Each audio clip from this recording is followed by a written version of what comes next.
Hey all, welcome back to my cooking channel. ಇವತ್ತು ನಾನು ಬೇಳೆ ರಸಮ್ ರೆಸಿಪಿನ ಶೇರ್ ಮಾಡ್ಕೊತಿದ್ದೀನಿ. ಇಲ್ಲಿ ಬೇಳೆ ರಸಮ್ಗೆ ನಾನು ಅರ್ಧ ಬೌಲ್ ಆಗುವಷ್ಟು ತೊಗರಿ ಬೇಳೆನ ಹಾಕ್ಬಿಟ್ಟು ಕುಕ್ಕರಲ್ಲಿ ಕೂಗಿಸ್ಕೊಂಡಿದ್ದೀನಿ. ತುಂಬ ಸ್ಮ್ಯಾಶ್ ಆಗೋ ತನಕ ಕೂಗಿಸ್ಕೋಬೇಕು. ಬೇಳೆ ಬೇಯಿಸುವಾಗಲೇ ನಾನು 3 ಟೊಮೊಟೊನ ಹಾಕ್ಬಿಟ್ಟು ಕೂಗಿಸಿದ್ದೀನಿ. ಅದನ್ನು ಚೆನ್ನಾಗಿ ಸ್ಮ್ಯಾಶ್ ಮಾಡಿಕೊಂಡು ಈಗ ಒಂದು ಪಾತ್ರೆಗೆ ಹಾಕಿಬಿಟ್ಟು ಕುದಿಯೋದಕ್ಕೆ ಬಿಡಬೇಕು. ಇದಕ್ಕೆ ನಾವು ಎಷ್ಟು ತೆಳ್ಳಗೆ ಬೇಕೋ ಅಷ್ಟು ನೀರು ಹಾಕ್ಕೊಂಡು ನಾವು ಕುದಿಯೋಕ್ಕೆ ಬಿಡಬೇಕು. ಇದಕ್ಕೆ ನಾನು ಸಾಲ್ಟ್, ರಸಮ್ ಪೌಡರ್ ಮತ್ತು ಅರಿಶಿಣದ ಪುಡಿ ಹಾಕಿಬಿಟ್ಟು ಕುದಿಯೋದಕ್ಕೆ ಬಿಡ್ತಿದ್ದೀನಿ.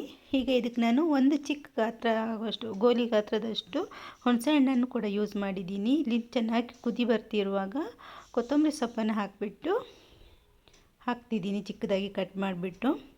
ಹೀಗೆ ಇದಕ್ಕೊಂದು ಒಗ್ಗರಣೆ ಮಾಡ್ಕೊಳ್ಳೋಣ. ಒಗ್ಗರಣೆಗೆ ನಾನಿಲ್ಲಿ ತುಪ್ಪ ಯೂಸ್ ಮಾಡ್ಕೋತಿದ್ದೀನಿ. ತುಪ್ಪ ಒಗ್ಗರಣೆ ಪ್ಯಾನ್ ಬಿಸಿ ಆದ ಕೂಡಲೇ 1 ಸ್ಪೂನ್ ಆಗುವಷ್ಟು ಟೇಬಲ್ ಸ್ಪೂನ್ ಆಗುವಷ್ಟು ತುಪ್ಪನ ಹಾಕ್ಕೊಂಡಿದ್ದೀನಿ. ತುಪ್ಪ ಬಿಸಿ ಆದ ಕೂಡಲೇ ಒಂದು 1/2 ಸ್ಪೂನ್ ಆಗುವಷ್ಟು ಸಾಸಿವೆನೇ ಹಾಕ್ಬಿಟ್ಟು ಸಿಡಿಸ್ಕೋಬೇಕು. ಈಗ ಇದಕ್ಕೆ ಒಂದು ಪಿಂಚ್ ಆಗುವಷ್ಟು 2-3 ಪಿಂಚ್ ಆಗುವಷ್ಟು ಹಿಂಗು ಮತ್ತು ಸ್ವಲ್ಪ ಕರಿಬೇವು ಹಾಕಿದ್ದೀನಿ. ಇದು ಚೆನ್ನಾಗಿ ಫ್ರೈ ಆದ ನಂತರ ಒಗ್ಗರಣೆ ಹಾಕ್ಕೋಬೇಕು. ಈಗ ನಾವು ಒಗ್ಗರಣೆ ಹಾಕ್ಕೊಳ್ಳೋಣ. ಈಗ ಒಗ್ಗರಣೆ ಹಾಕಿದ ನಂತರ ತುಂಬ ಸಿಂಪಲ್ ಆಗಿರುವ ಟೇಸ್ಟಿಯಾಗಿರುವಂತಹ ಬೇಳೆ ರಸಮ್ ರೆಡಿ ಆಗುತ್ತೆ. Thank you.